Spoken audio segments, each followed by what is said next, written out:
Hello नमस्कार। आ video में आपणे जोईशुं के रिजल्ट में मार्क ने डेटा एंट्री कई रीते करवी अने रिपोर्ट कई रीते जोवा। तो तेना माटे मूल्यांकन में कस्टम इवोल्यूशन तेमां स्कूल रिजल्ट न्यू में जवुं। अहीं तमारे एड करेला तमाम रिजल्ट जोवा मळशे। हवे तमारे जे धोरणनी डेटा एंट्री करवी होय ते धोरणनी मार्क डेटा एंट्री में जवुं। અહીં તમને બધા વિષય અને વિદ્યાર્થી જોવા મળશે। હવે વિષય પર ક્લિક કરતા તમને જોવા મળશે કે ત્યાં કયા વિષયના કયા સેમિસ્ટરના માર્ક નાખવા।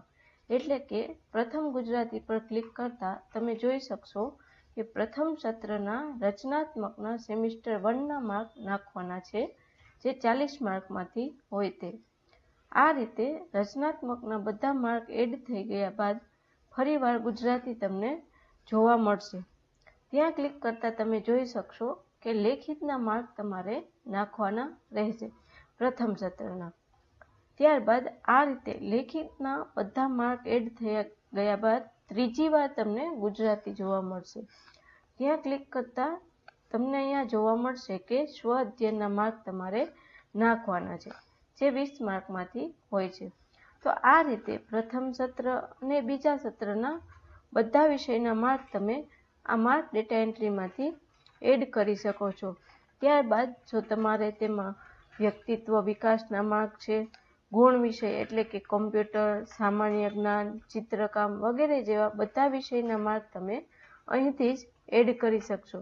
ત્યારબાદ શીટ નંબર જો એડ કરવાના હોય તે અહીંથી એડ થઈ જશે। હાજરીના દિવસો વગેરે જેવી બધી બાબતો માહિતી અહીંથી એડ થઈ જશે।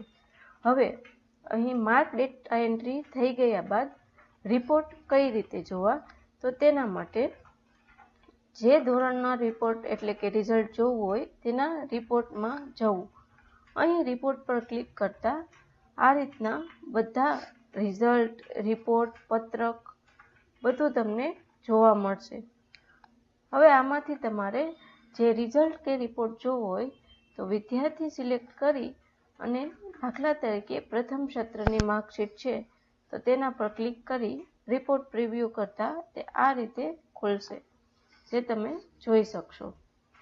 તો આ રીતે તમે પ્રથમ સત્ર, દ્વિતીય સત્ર, વાર્ષિક વગેરે જેવી બધી માર્કશીટો છે, ત્યારબાદ અલગ અલગ પત્રક, નોટિસ બોર્ડ પરનું એ રીતના બધા પત્રક છે, પરીક્ષા રિસિપ્ટ, એબીસી પત્રક વગેરે જેવા બધા રિઝલ્ટ રિપોર્ટ તમે આ રિપોર્ટ મેનુમાંથી જોઈ શકશો।